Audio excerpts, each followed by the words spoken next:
There are about 20,000 species of bees in the world, and they are probably the most important insect pollinators.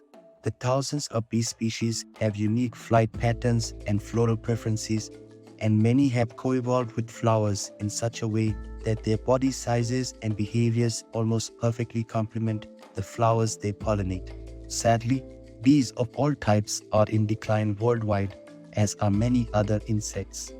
The familiar honeybee has suffered greatly from colony collapse disorder, in which hives suddenly lose their adult members. Populations of bumblebees and other solitary bees have steeply declined in many places, largely because of insecticide and herbicide use, habitat loss, and global warming.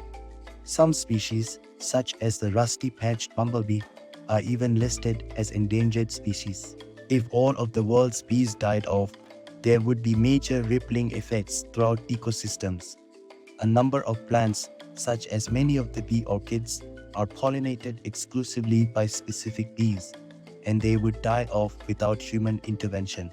This would alter the composition of their habitats and affect the food webs they are part of, and would likely trigger additional extinctions or declines of dependent organisms.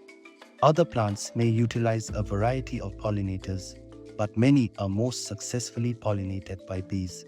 Without bees, they would set fewer seeds and would have lower reproductive success. This too would alter ecosystems.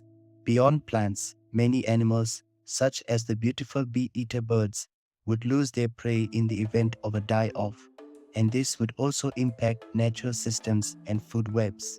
In terms of agriculture, the loss of bees would dramatically alter human food systems, but would not likely lead to famine.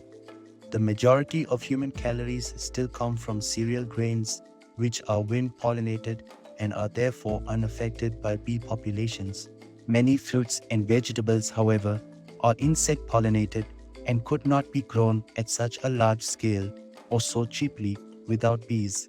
Blueberries and cherries, for example, rely on honeybees for up to 90% of their pollination.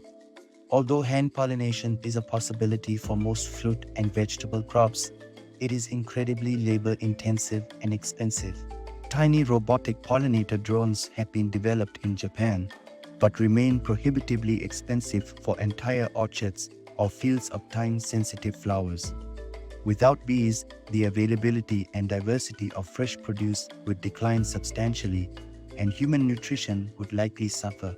Crops that would not be cost-effective to hand or robot pollinate would likely be lost or persist only with the dedication of human hobbyists. Thank you for watching. If you've enjoyed our videos, subscribe to our channel, for there's more to come.